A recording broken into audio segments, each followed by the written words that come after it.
Hello and welcome to today's Grow Session. My name is Kim Bodemer. I am the director of Talmid of Hebrew College, your home for quality adult learning. Grow Sessions are designed to be opportunities for participants to gather and reflect, observe, and wrestle with important thoughts, ideas, and events in our lives. Sabra is a Hebrew term for native-born Israelis that's been used for almost 100 years. Since the 1930s, it comes from a word sabar, meaning a prickly pear cactus. Israelis have been compared to this desert plant, tough on the outside but sweet on the inside. Since the founding of the State of Israel, Israelis have needed that toughness as they've navigated adversity, maybe no more so than over the last few years. And for many of us, it's difficult to even imagine how Israelis have persevered during this latest time of crisis. We're fortunate that Rabbi Leon Morris, the president of Pardes Institute of Jewish Studies in Jerusalem, has made time to be with us today to discuss the experience of leading an Israeli organization at a time of crisis. The Pardes Institute of Jewish Studies is an institution dedicated to the study of traditional Jewish sources from an open and pluralist perspective. Rabbi Morris recently wrote an essay entitled In Search of and in Need of Knesset Yisrael, where he argues for, quote, a unified vision of Jewish identity that brings faithfulness, history, and Jewish life as a shared spiritual enterprise. For today's Grow Session, we invited Rabbi Dan Judson, the Provost of Hebrew College, to be in conversation with Rabbi Morris. We encourage you to offer questions in the chat, or there'll be an opportunity at the end to ask the question live. Rabbi Judson will try to incorporate as many questions as possible. But before I turn it over to our rabbis, I want to share a little about each of them and their work.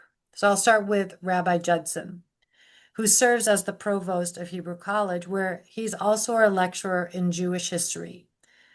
Rabbi Judson received his doctorate in Jewish history at Brandeis University, and his book, Pennies for Heaven, The History of American Synagogues and Money, was a finalist for the National Jewish Book Award.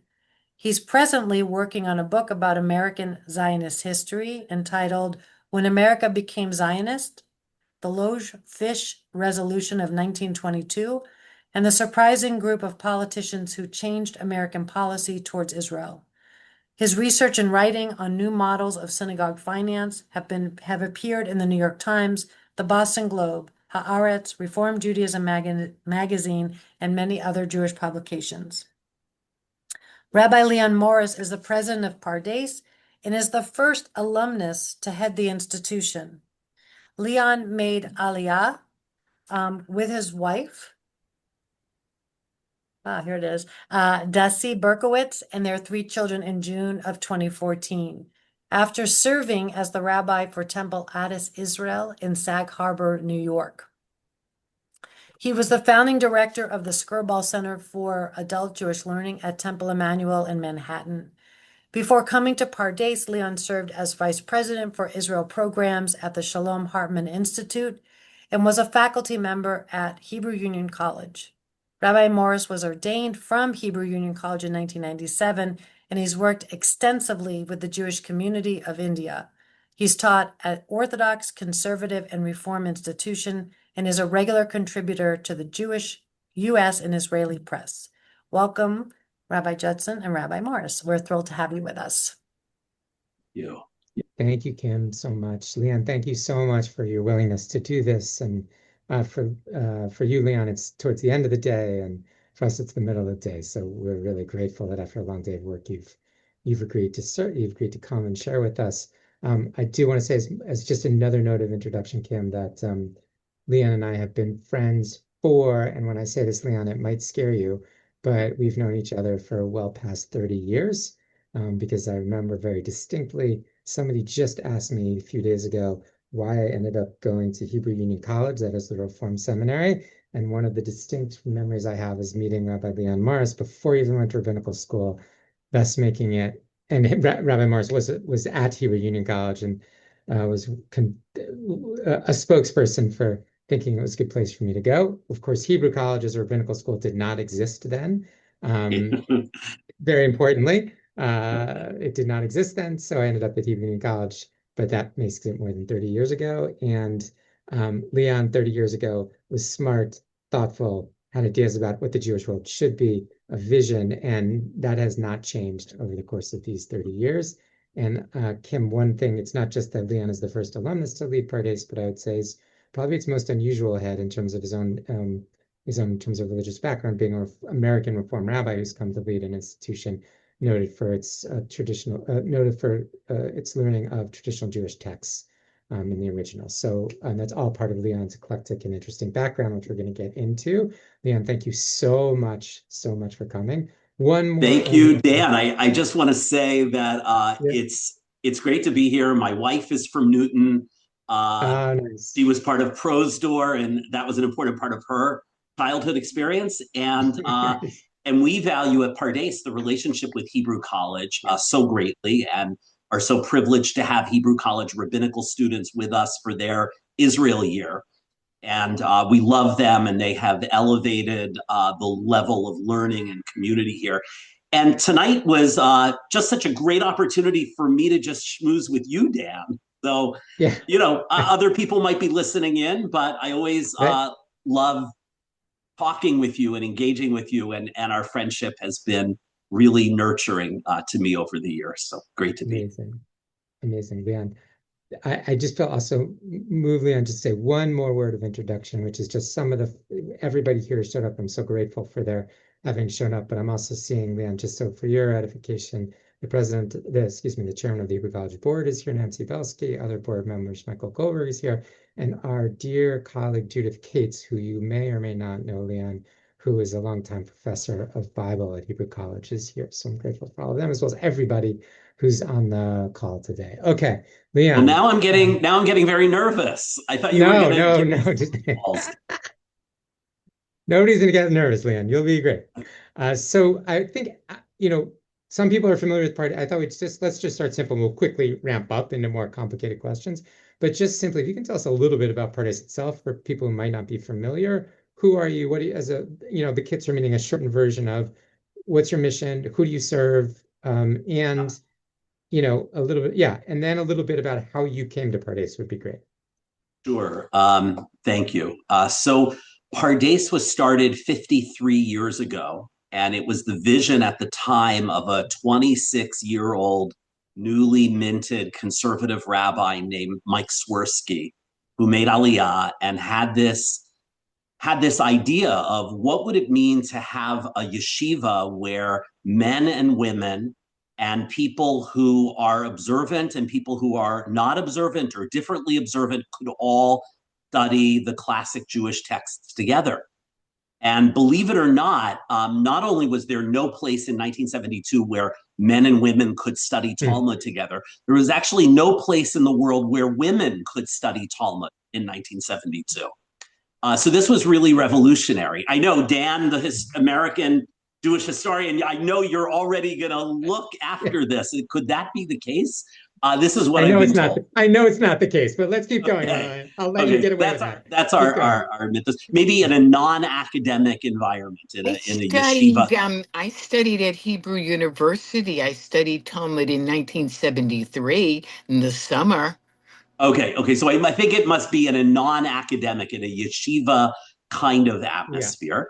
In any event, the multi-denominational nature and the fact that it was for English speakers and an opportunity to create a community across difference by studying the texts that bind us all together. That was the original vision of Pardes, and it's still our guiding anchor today. We went from, after several decades of having an immersive one-year program, mostly for folks in their 20s, recent college graduates, mostly from America. Today, that remains our signature program, our year-long Beit Midrash program. That's the program that Hebrew College rabbinical students participate in. But in addition to that, we've grown over the decades to having robust summer programs, special programs for Jewish educators and aspiring Jewish educators. We've been one of the the primary elements of the pipeline of new Jewish studies teachers in community day schools, schools like GAN, for 25 years. We started about 15 years ago a program for experiential educators. We are now multi-generational, much more so than we were in the beginning. We have short-term programs here in Israel, and we have a whole robust set of programs in North America that have arisen over the last 5 years, largely driven by alumni of our immersive programs who want to create engaging, pluralistic Jewish study experiences in America. So in some ways, we've kind of, we see ourselves as really an incubator for future lay and professional leadership in the American Jewish community. And of course, we have sent, and I'll say this because of Hebrew College being a case in point, we have hundreds of alumni who, after studying in the year program or the summer program, decide that they want to be rabbis or they want to be educators. And that's been very significant. Of our about 10,000 alumni, about 500 of them are rabbis or educators. Yeah, I just in terms of Hebrew College, Leon, is every rabbinical student spends their third year at Pardes, and if they have an exemption to go from their third year because maybe they've already lived in Israel for a number of years, it's probably they spent time at Pardes before they came to rabbinical school. So I would say roughly 90%, like every rabbinical student at Hebrew College is in some ways touched by Pardes and the work that you're doing. So Leon, I just want to say that another thing that you know, we both cited pluralism as like part of our DNA, and you know, in 1972 it was pretty rare, unheard of, to have Orthodox Jews and conservative Jews and Reform Jews and Reconstructionist Jews all learning Torah together. And that's why it feels like such a nurturing and rich partnership with Hebrew College, because of kind of the same spirit. Yeah, absolutely. Absolutely, man. Pluralism obviously being undergirding much of what we do, so much a central pillar of what we're doing here. Leon, I'd love for you to just trace a little bit your personal journey, and then how you, as I mentioned earlier, how did a Reform rabbi come to end up running a place that makes its name on teaching people how to learn Gemara and Halacha and things like this? How did that happen? Well, I grew up in a small town in southwestern Pennsylvania. In fact, one of the people on this call, Peter, knew my late father, who also grew up in a neighboring small town. Connellsville, Pennsylvania. I was the only Jew in my high school. And from a very early age, I was intensely interested, much more so than my parents and my extended family, really interested in my Jewishness. And I had an incredible rabbi growing up at a Reform synagogue that was 45 minutes away from Connellsville in Greensburg, Pennsylvania, Rabbi Barry Roger Friedman, and really nurtured that interest in all things Jewish. You know, at 8 years old, I was telling my mom that she should light candles on Friday night. And at 11 or 12, I was building a sukkah in our backyard and making my family come into the sukkah for Kiddush. That interest was nurtured by NIFTY, my participation in the Reform Youth Movement. And NIFTY is what brought me to Israel for the first time when I was 16. And I went on to become the national president of NIFTY. And just this Jewish interest was really nurtured by the Reform movement. When I went to rabbinical school, I felt such brand loyalty to the Reform movement that I only really looked at HUC, at Hebrew Union College, again, before there was Hebrew College, before Hebrew College had a rabbinical school. But I was always drawn to learning, text study, drawn to mitzvot. You know, I wanted the freedom to take them on at a pace and a selection that felt right for me. But I found that practically any mitzvah that I experimented with, I then came to adopt. So in many ways, the most comfortable Jewish environments for me were places like Limud festivals or Hillel on my college campus. And Pardes is very much that kind of model. So well before I started working at Pardes, I spent 2 summers studying at Pardes and then a year studying at Pardes. And so when this position became available, Pardes was already part of my spiritual and intellectual Jewish journey. And it's just such a pleasure and such an honor, really, to be leading the institution. Fantastic. So I'm gonna, as it were, take us to this moment. Yes. And just ask you to reflect a little bit on what's both personally and professionally, what the last few months since this recent war with Iran and Lebanon now has broken out, what it's been like to both personally for you and your family, and then also what it's meant for Pardes as an institution. Yeah. Thank you for that, Dan. In many ways, the last 40 some days, 47 days, I guess, have really just been a kind of additional chapter or maybe an appendix to the October 7th war. You'll appreciate this as a historian, Dan, and maybe I said this to you, is, I feel like I always wanted to be a scholar of Jewish history, but I never really wanted to live in Jewish history. And, being in Israel in particular, although I think the diaspora in its own way is experiencing this profoundly as well, I'm very much living, and my children and my family are very much living in Jewish history. And we are probably, relative to so many of the people that I interact with, so many of our teachers, so many of their children, so many of my Israeli friends, we are relatively unscathed by this war. Yes, lots of sirens at all times of day and night, sleep deprivation, a sense of collective fear and sadness, and also a real sense of solidarity, a real sense that the last 2.5 years have brought out the best in the civil society, the best instincts and habits of Israelis. I hope nobody's offended by this. We made aliyah 12 years ago, and up until the October 7th war, I always said, like, I love Israel, and Israelis, I kind of live in this English-speaking immigrant bubble. But since October 7th, I have repeatedly said that I've fallen in love with Israelis. And starts with, our next door neighbors who we share a miklat, a bomb shelter with, to all of these inspiring young people who, within days of October 7th, organized all kinds of volunteering around, you've all read about it, around every sector that the government might have been absent from.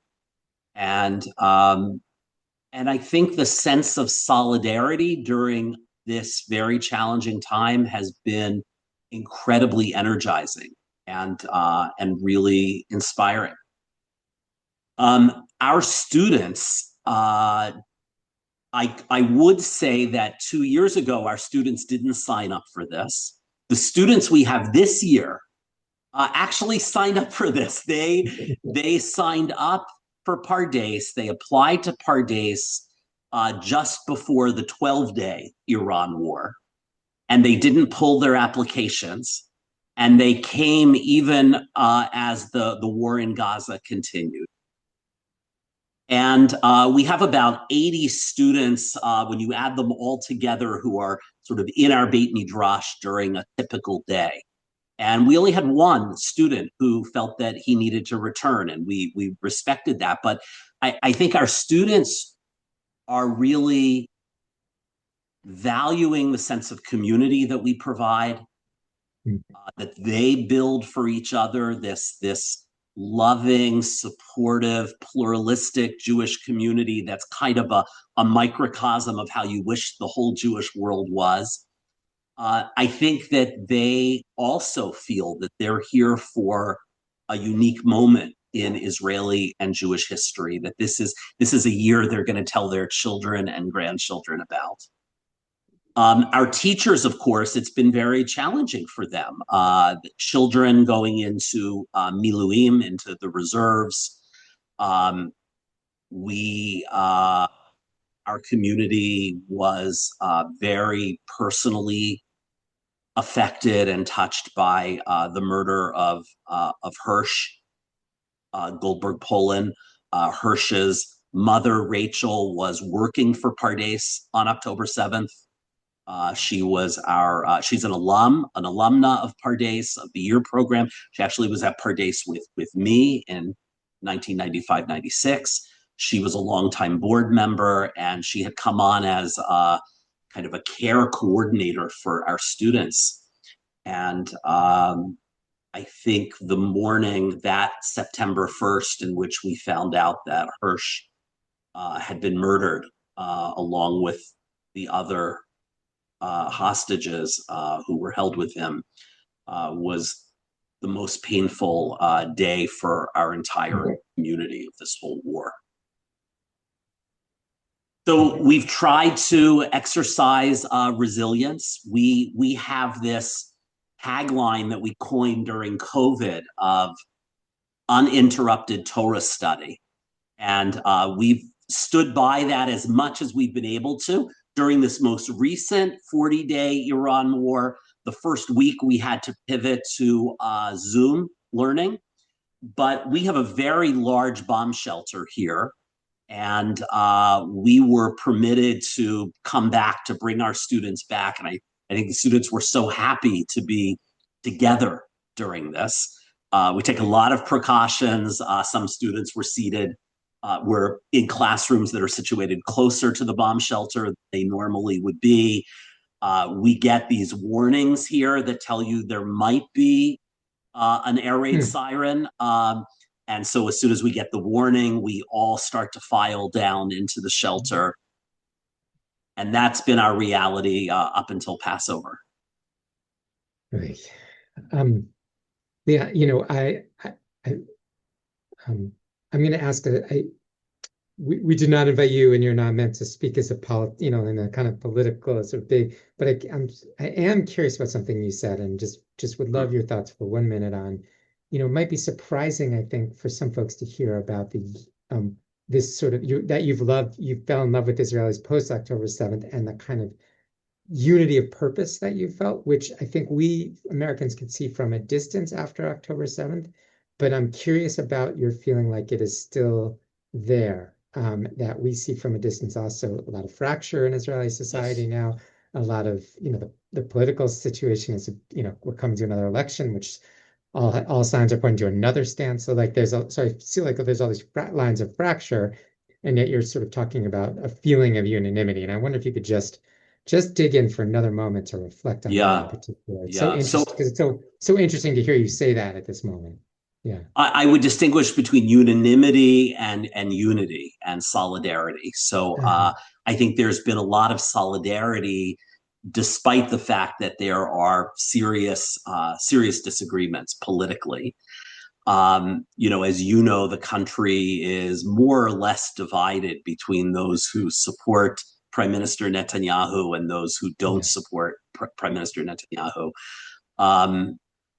I think we'll see more and more fissures as we get closer and closer to the elections in October. I think this most recent 40-day war has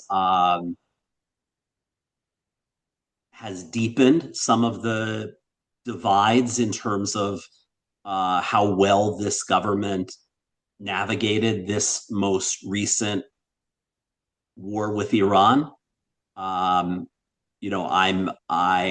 both feeling and hearing, as I'm sure you are, a lot of a sense that the main goals that the government put forward to justify the war haven't been achieved. And in fact, there is a way in which one could fairly say that, Hamas is still in power in Gaza, or half of Gaza, Yep. To some degree. And Hezbollah, which we were told was decimated after the beeper and the subsequent efforts to combat Hamas, have come back in much stronger than we expected. And that Iran, that after the 12-day war that we thought we had set back for many years, and the hopes of a regime change seem to have been foiled for the moment. So there is a sobriety, I feel like, creeping in, and there is, I think there's a sense of confusion. I know, Israeli Jews overwhelmingly supported this war against Iran. I think that differs sharply from the American Jewish community and certainly from America, as a whole. And I don't know what this means in terms of going forward, in terms of ceasefire. And as you noted, and I always remind my family and friends of this when I go back to the States and they want to hear all of my insights and wisdom about Israel, that, I just live here. I'm not this is not my field of expertise, but I appreciate you asking about it. We have a few, I'm just going to jump in with a few questions. One was about I'm going to reframe them. Somebody asked about the extent to which faculty, students as well, express political opinions on either side, about both how that gets played out at Pardes. People who are expressing solidarity with Palestinians and suffering, as well as, Pardes has professors and teachers who are coming from across the political spectrum, including the political right. So how does that happen at Pardes, and how do you navigate that? Sort of, we Hebrew College does it as pluralism, but sometimes that means everything from the center to the center left, something like, in other words, our pluralism. But you've got, I know you've got people expressing the sort of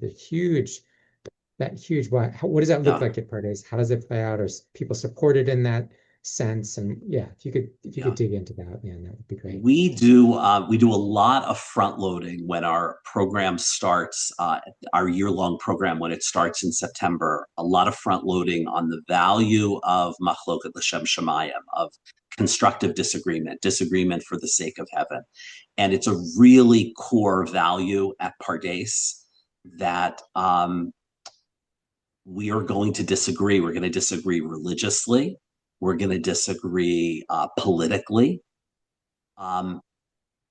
We define ourselves as a Zionist institution. There's an Israeli flag when you enter the building.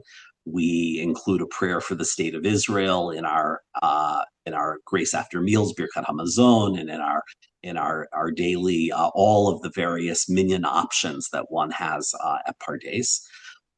And we welcome students of all perspective.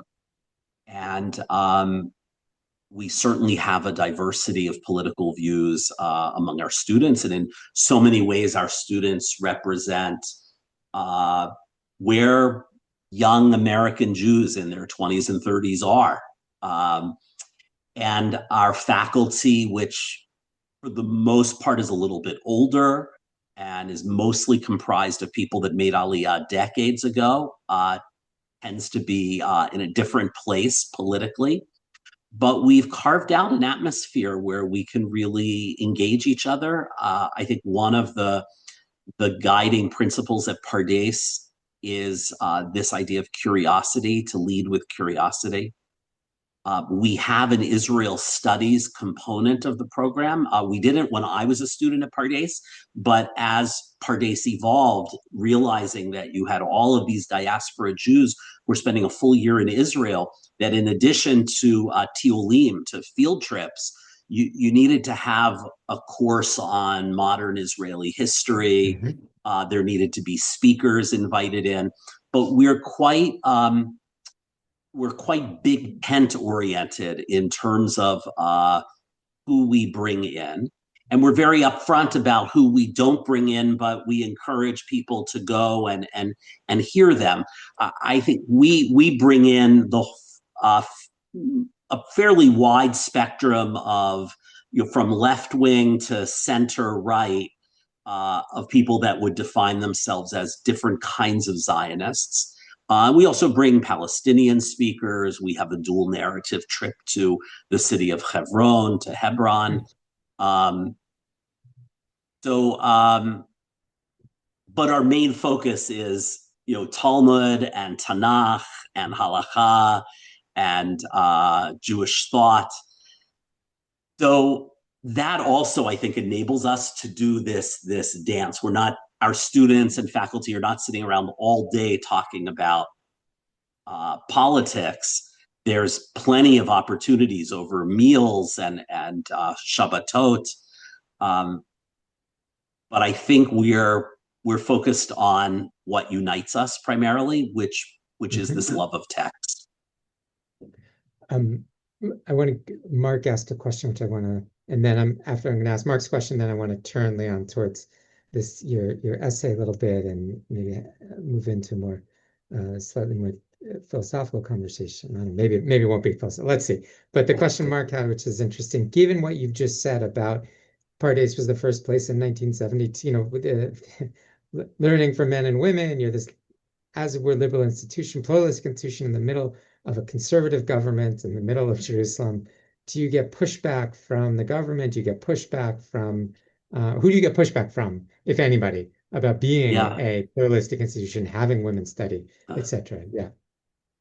So it's a great question. I mean, I don't think of us this way in terms of the circles that you travel in and I travel in, and that I'm sure many of the people on this call travel in. But, we are very niche. We are, and I know this from, the fundraising that I do as the head of the institution. We are, we're too unorthodox for most Orthodox supporters. You walk into the Pardes Beit Midrash and there are men with kippot and men without kippot, and women with head coverings and women in tank tops and men in tzitzit and women in tzitzit, and it's everything. So that becomes kind of shocking to somebody from a more Orthodox background, and to many non-Orthodox. Our focus on the study of classic Jewish texts, it just feels so traditional.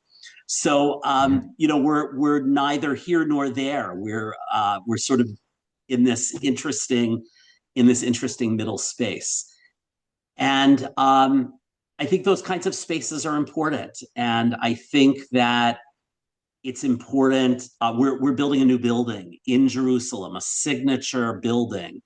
And I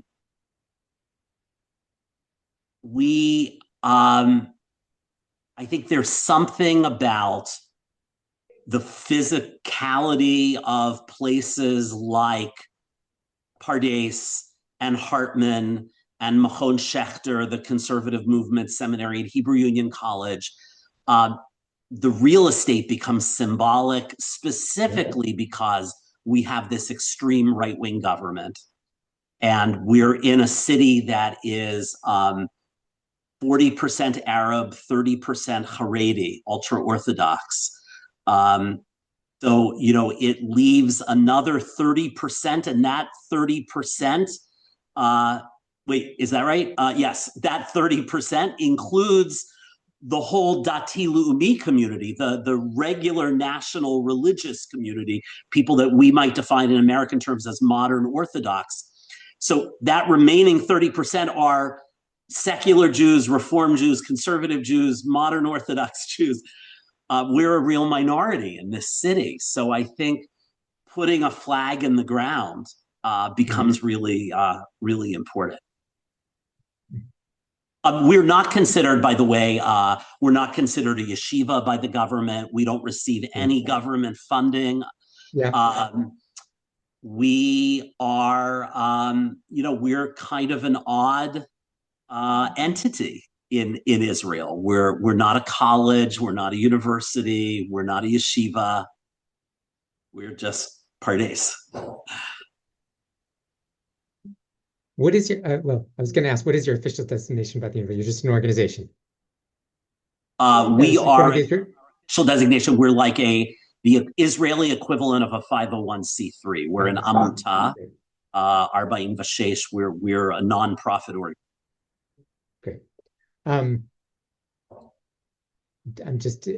Let's go here, Leon, because I want to make sure that we have a little time to talk about your essay. Maybe I hate to ask for kind of a précis of a very thoughtful essay, but if you can just say a word about why you, just a word, maybe a headline about what you intend when you talk about trying to find a word to describe, just say a word about the essay, what you were trying to do and why you wrote it would be amazing. Yeah. So I like resourcing, repurposing old texts and old terms. And there's a term that I certainly didn't grow up with, and I don't hear it mentioned that much in the non-Orthodox community that I became fascinated by, which is the term Knesset Yisrael, the Assembly of Israel. Now, I know you have a prominent synagogue in Boston named Knesset Israel, KI, so people might be familiar with it, from that. We all know it as KI. I don't think anybody's heard the actual name in a long time now. So people, even members are saying, "What's Leon talking about?" Because it's just KI. That's all we call it. Yeah. So Knesset Yisrael is this classic rabbinic term which came along before the term Jewish peoplehood. And it is much more prevalent in rabbinic literature than the term Klal Yisrael. And I started to think about terms for Jewish collectivity. And my Pardes classmate from 1995-96, Professor Noam Pianko, wrote a very important book about the term Jewish peoplehood. His book is called Jewish Peoplehood and American Innovation. And he wrote it about a decade ago. And the book is really interesting. He suggests an alternative term that he calls Jewishhood in the book. And reading that book furthered my interest in what it might mean to reclaim this term Knesset Yisrael. And what I love about Knesset Yisrael is that it bridges the religious and the secular. It bridges, when we think of the term peoplehood, we think of that in an ethnic nationalist state or usage. And when most of us, I think, when we think of Klal Yisrael, we think of the various denominations, right? It's a Klal Yisrael endeavor when you have Reform, Conservative, and Orthodox and Reconstructionists all together. And so I wanted to suggest that maybe we should revive the term Knesset Yisrael as a way of bridging communal identity with a sense of faithfulness. And the way that the term is almost always used in rabbinic literature is as if Knesset Yisrael is one person, that this Jewish collective vis-a-vis God is one being, one unified being that stands before God. You have in the Midrash again and again, Amra Knesset Yisrael la Kadosh Baruch Hu, that the Knesset Yisrael, the people of Israel, the congregation of Israel said to the Holy One of Blessing. Or that God says to Knesset Yisrael. And this idea that we stand before God together as one people, one body, is very powerful. And it's also connected to the land, right? It's not a coincidence that the early Zionists, the founders of the state, called the parliament Knesset Yisrael as a way of reappropriating this classic Jewish term that meant the Jewish people, to call its parliament the Jewish people. So I love this idea of bridging together a sense of faithfulness with a sense of national identity. The faithfulness traditionally is a faithfulness to God, but maybe there's also a faithfulness here to Jewish history, to Jewish destiny. Let me, Leon, if I can just push for one moment and maybe encapsulate the argument a little bit, reframe and ask my question. Pianko's book, which you've already referenced, one of its claims is that the word peoplehood, which you are saying, I think in this essay, is not sufficient anymore. But peoplehood exists because Kaplan, Mordechai Kaplan, one of the creators of the word, was looking for a term to describe what coheres the Jewish community together, and was afraid on the one hand that Israel and Judaism and being Jewish were going to become coterminous. That is, prior to the creation of the state, there was some anxiety that what it would mean to be a Jew would mean to be an Israeli, and that Judaism and nationality would become too connected and leave out the diaspora. So he was looking for a term which moved beyond, but didn't undo, but moved beyond nationalism. So you could be being Jewish, being people, would be Israeli, and the Jews of the diaspora would together be this thing called peoplehood. That's what connected Jews one to the other. And people are expressing some, what shall we say, some unhappiness with the word now, where it's not encompassing enough. It's not, and your sort of fix is, as it were, is that the word peoplehood doesn't get at a sense of religious identity.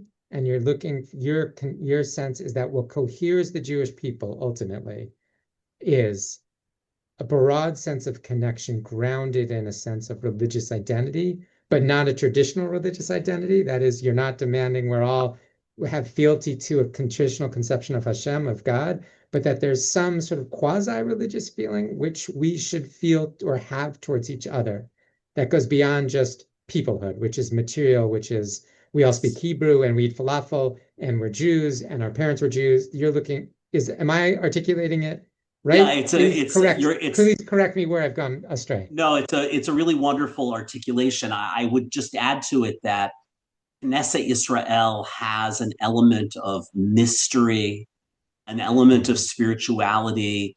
It's a poetic term. It adds a spiritual dimension to the unity of the Jewish people, and addresses both the peoplehood / national / ethnic element of Jewish identity, along with some form of a religious identity, because it's largely referencing that the way in which we are one unified body from the perspective of God. And I think there's also an element of diaspora Israel here. About half of the Jewish people live in Israel and half of the Jewish people live in the diaspora. And this idea that we're jointly standing together, I think is very powerful. I'm curious that, go ahead, finish. You finish your thought. Well, I just wanted to say, one of the people that I quote in the article who really articulates this beautifully is Henrietta Zold, the founder of Hadassah. And he takes Solomon Schechter's term, Catholic Israel, that he, as far as I understand, his usage always had to do with more of like Jewish law and the life of Jewish law, and that the Jewish people in the end will determine kind of what sticks in terms of Jewish law, what carries the day. But she really uses it in a way that it becomes a synonym for Knesset Yisrael. And I just want to quote from her, from one piece. She says, the supremacy of Catholic Israel differs from the solidarity of Jews. Solidarity means that each Jew stands ready to suffer with every other Jew. Allegiance to Catholic Israel requires such sacrifices, such lessons gotten by heart, such emotions translated into effective action, and it requires far more. He is not a patron, but a fellow aspirant, right? We aspire together as a people. His obligation grows out of whole-souled belief in mission, waiting to be performed by Israel. Israel scattered or Israel nationalized. So this idea of like, it's more than solidarity, it's more than peoplehood. It has to do with what do we aspire to be as a people, half of whom live here in Israel, half of whom live in the diaspora. What is our sense of obligation, not only to each other, but obligation to the world? That's bigger than peoplehood. So I think there's, if we understand the religious element of Knesset Yisrael, in a way that you interpreted it so beautifully, kind of spiritual in this very broad sense, I think it offers us an additional lens to look at Jewish collectivity. Your essay, Leon, comes upon, there's a number of attempts to readdress this question, just so we're clear, precisely because there's so much anxiety around the end of Jewish collectivity, because a lot of people are looking on college campuses and other places, and they're seeing, are folks who are anti-Zionists, are they part of what we would have said, are they part of the Jewish peoplehood? How do we articulate who's in and who's out? We're kind of forever, I think as Jews, we're forever interested in this question of who's in and who's out. And what is a Jewish collectivity now when many American Jews find themselves, have deep questions about Zionism right now. And so I'm curious, and so essays like yours, which attempt to say, they're kind of this, do not give up on collectivity. That is, collectivity is still the heart of this entire enterprise of what it means to be a Jew. But I'm curious how you would take this vision of Knesset Yisrael and bring it, as it were, quite simply to, for lack of a better word, to bring it to college campuses and to, if you were to address anti-Zionists with a notion of Knesset Yisrael, just play that out for me a second. What does that mean? Yeah, are they part of Knesset Yisrael? Are they not part of Knesset Yisrael? Is your vision of Knesset Yisrael, whether they want to be or not, they're part of Knesset Yisrael? You include them. Speak a little bit about that. So your question reminded me that I think the origin of this article was actually trying to argue that divorcing oneself from the collective institutions and organs of the Jewish people is really problematic, because we stand as one. And I think the issue of anti-Zionism in 2026, when half the world's Jews live in Israel, is very different from the debates, the vibrant debates happening in Jewish life in the first half of the 20th century. So I would say that. And I think that there is a certain cheshbon hanefesh, a certain accounting that needs to be done when one wants to separate themselves from the primary ways in which the majority of the Jewish people understand themselves collectively. But I will say that my own internal impulse is to try to be as inclusive as possible.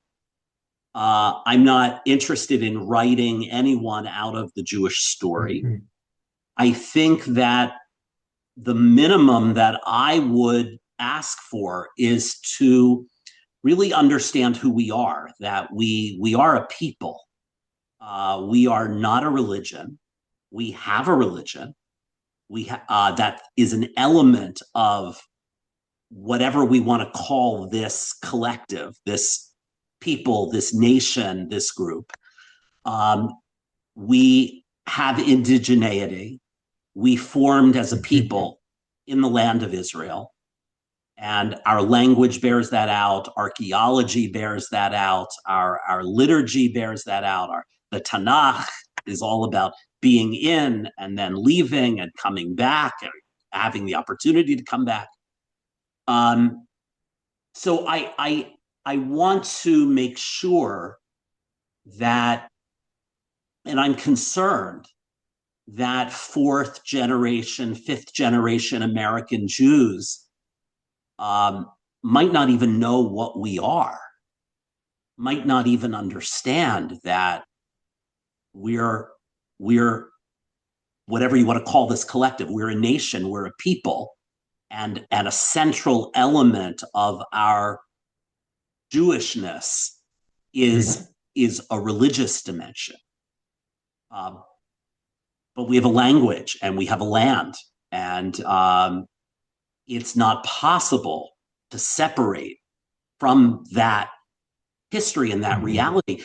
Anyone, I invite everyone to be a critic, and we need the criticism. We need self-criticism. We need self-critique. I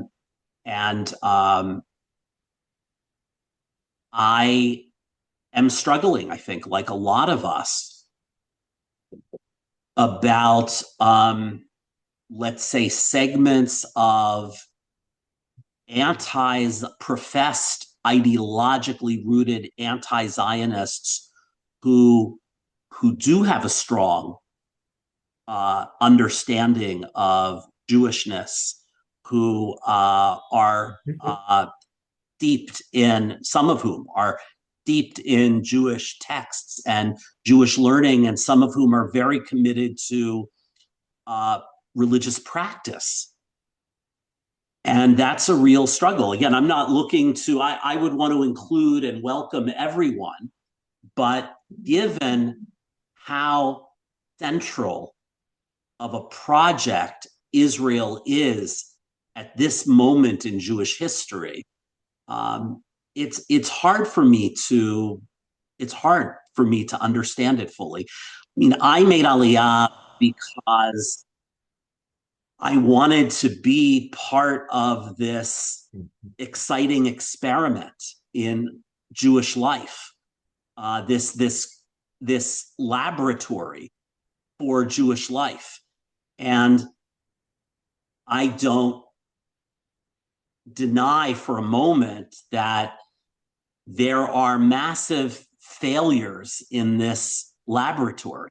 But there are also, amazing discoveries and amazing cultural outputs and safety and protection and confidence and a lot of, Israel carries with it all of the complexity that I guess everything carries with it. Certainly any country carries with it. So, I welcome, and I'm very comfortable with critique of policies and certainly critique of this very extreme government. But I am personally swept away by the story of our people that has returned to its ancient homeland. And I wanted my children to be part of that.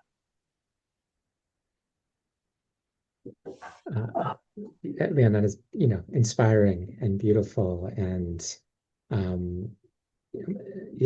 inspiring and beautiful. We have 4 minutes, so we went. Wow. If there's anybody, 2 minutes. Oh, I'm sorry. If there anybody has a question they feel like they very much want to ask, if you want to unmute I can't quite see everybody, but if you want to put it in the chat, I guess. If there's something relatively brief, I'm happy to ask Leon. Kim, are you seeing anybody who looks like they want to? Nope. Okay. I'll just address one of the questions that I saw in the chat. Yeah. about how we navigate Orthodox definitions of who is a Jew. This is obviously this is a delicate issue for a pluralistic institution that encompasses everyone on the spectrum. So Pardes accepts as Jewish everybody from any recognized Jewish community that comes to study. But we have different minyanim. So we have an Orthodox minyan that has their own criteria for who counts in the minyan, and our egalitarian minyan has its own criteria. And for the most part, when it comes to learning, there's no issues. When it comes to doing ritual together, it's a real experiment in Jewish pluralism, right? Can somebody, if we're having a Shabbat dinner together, can someone who is Jewish but not according to Orthodox halakha, can they lead the kiddush if other Orthodox Jews who are students at Pardes and faculty won't feel that fulfills their obligation to hear kiddush? So these are delicate issues, and we try to be very open about the fact that most pluralistic institutions are kind of varieties of non-orthodoxy, and it's much more challenging when you have both Orthodox and non-Orthodox. Yeah. And we try to solve and address these issues in the most sensitive ways we can. Yeah. And we in some ways, Leon, I think we land where we started, which is just its connection with Hebrew College as a pluralistic institution. The rabbinical school struggles with those questions here in Boston. They struggle with them in Pardes. But, can somebody who is of patrilineal descent, who we accept as Jewish, because we accept, as you do, anybody who is identified as Jewish by a mainstream body of Judaism. So, but if you are somebody who doesn't accept patrilineal Jews as Jews, and there's 9-10 people in a room, are you going to say, are you going to count what's going on as a minyan or not? If one of your classmates is of patrilineal descent, and you might recognize them as a rabbi, but not count them in as a minyan, what do we do as an institution? It's the same question that you just articulated. I just want to say we share so much in common. The institutions share a lot. You and I share a lot. I'm so grateful for your time and your wisdom and your thoughts, and wishing you safety and thank you so much for Pardes and for all of your ventures there, Leon. Kim, do you want to end? Thank you. I do. I'm going to take the last minute and a half. So thank you both very much for this amazing conversation, which really encouraged us to expand our thinking in lots of ways. So helpful. I'm sure lots of ideas are going to continue to percolate. And whether you're watching this in real time or you're watching this on the recording, I hope that this has given you an opportunity to pause and consider different points of view. And I want to invite everyone who's on this call to join us next month for our next growth session, where we'll hear from the co-founder and president and CEO of the Holocaust Legacy Foundation, Jody Kipnis, who's going to offer a talk entitled Building Moral Courage in a Fragile Democracy. Jody's going to share her very personal story of what led her to create the Holocaust Museum here in Boston after a life-changing journey to Poland. We all have very unique stories, so we're excited to welcome her in May. And I also want to mention, related to the conversation we had today, that Dan Judson is going to be offering a course called Old New Land, which is a brief but very significant history of the events and ideas which have shaped Zionism and the Israeli-Palestinian conflict. It's going to be on Monday evenings, and it starts on May 4th. And my colleague Laura is going to put those links into the chat, and we'll send up a follow-up email. And thank you for taking this hour with us to gather, reflect, observe, and wrestle. And we look forward to learning with you again soon. Thank you, everyone. Thank you. Thank you, Leon. So much. Thank you, Dan. Thank you, Kim.